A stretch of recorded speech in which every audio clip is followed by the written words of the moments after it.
Bonjour à tous, bienvenue dans cette nouvelle vidéo tuto consacrée à Word 2016.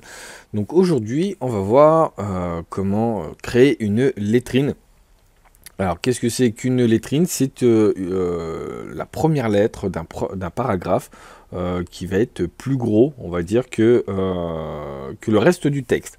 Donc, comme on dit, vaut mieux une image plutôt qu'un long discours. Donc, on va ouvrir notre fichier Word, donc toujours le présentation en docx, et donc un peu la lettrine, on va dire que c'est principalement la caricature des textes, des anciens textes, style Moyen-Âge, du moins de l'ancien temps, calligraphiés, et où on voyait la première lettre qui était extrêmement grande en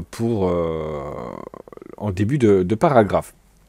Donc, comment faire la lettrine? Eh bien, tout simplement, on va sélectionner notre paragraphe. Donc, soit je me mets sur la première lettre, hein, mais partout dans le paragraphe, ça fonctionne. Et cette fois-ci, comme on insère une lettrine, on va dans l'onglet Insertion.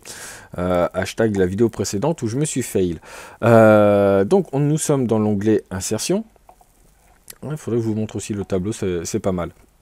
Et on va au niveau de la lettrine. Donc, comme à chaque fois, quand on laisse le curseur dessus, on a une petite description avec une image. Créer une grande lettre majuscule au début du paragraphe. Donc, comme on peut voir par rapport à l'exemple situé, voilà à quoi ça correspond.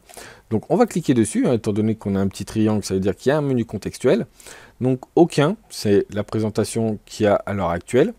Mais je peux aussi l'intégrer dans le texte. Donc là, comme on voit, mon texte est décalé, laissant place à la première lettre, hein, qui est la lettre L, qui par défaut, on va dire, est dans la même écriture que le texte, mais en gras. Je peux aussi le mettre dans la marge. Là, personnellement, j'ai du mal. Ou alors, on peut carrément faire les options de lettrine pour la personnaliser comme on veut. Donc, je ne vais pas cliquer sur les deux, hein, vu que là, on voit à peu près ce que ça donne. Nous, on va aller directement dans l'option de la lettrine. Et du coup, on retrouve deux options, on va dire. La première qui est la position. Donc, comme je vous ai montré tout à l'heure, donc soit dans le texte, soit dans la marge. Donc, nous, on va mettre dans le texte, histoire que ça décale tout. Je peux choisir... alors là, par contre, malheureusement, je suis obligé de faire OK à chaque fois. Voilà, pour vous montrer. Du coup, on va retourner dans les options de la lettrine. On peut sélectionner la police de caractère, comme à chaque fois. Donc on descend soit avec la molette, soit avec l'ascenseur qui est sur le côté. Je sais pas ce que ça donne, ça. Ouais, bon, on va garder. C'est pour l'exemple. Hop, on retourne dans les options. On peut sélectionner la hauteur de ligne. Donc là, par défaut, c'est 3 lignes. Ça veut dire que mon L majuscule va prendre les 3 premières lignes de mon paragraphe. Bien évidemment, je peux changer. Donc 4, 5, 6 lettres, par exemple. Donc là, comme le premier paragraphe, il y en a 1, 2, 3, 4, 5, eh ben, on va mettre à 4. Voilà. Donc je vais faire OK. Donc on voit que mon L est beaucoup plus grand et qu'il a pris 4 lignes. Je retourne dans les options. Et ici, j'ai la distance du texte, 0 cm. C'est la distance entre ma lettrine et le début du texte à côté. Donc, par défaut, il est à 0 cm, mais pour souci, on va mettre 0,5 pour voir ce que ça va, de lisibilité, je peux décaler le texte. Hop, et voilà.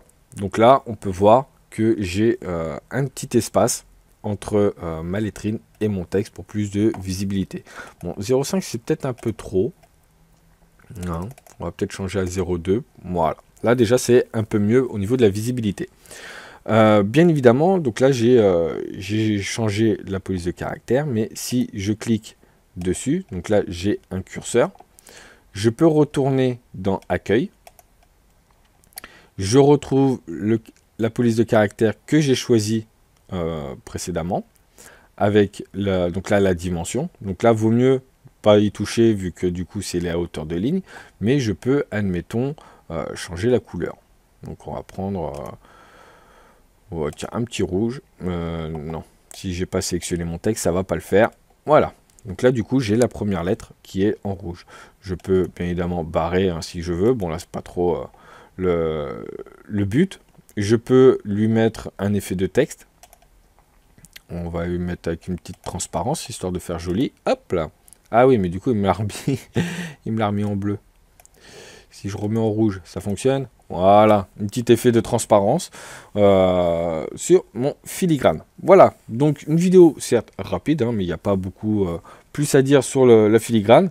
Bien évidemment, je peux faire ça à chaque comment dire, paragraphe. Donc il me suffit de recliquer sur un autre paragraphe. Je retourne dans Insertion et je vais dans ma lettrine, option de lettrine.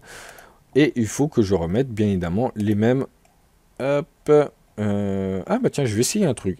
Honnêtement là, c'est quelque chose que j'ai jamais fait. On va laisser comme ça. Voilà. Du coup, j'ai mon premier. Et si je fais ça, où je teste des trucs en même temps. Donc là, on va faire reproduire la mise en forme. Hop. Et ben non, ça n'a pas fonctionné. Je voulais voir si ça allait prendre ou pas, mais pas du tout. D'ailleurs, il m'a fait 1, 2, 3, 4... Il m'a fait 5 lignes. Il m'a fait une ligne de plus.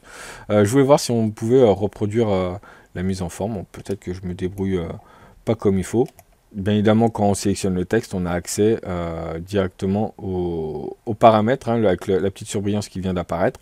Et donc, du coup, là, on va pouvoir changer. Ah, bah tiens, ça aurait été cool. Là, on aura pu voir... Voilà, mettons ça, on va se le mettre en rouge.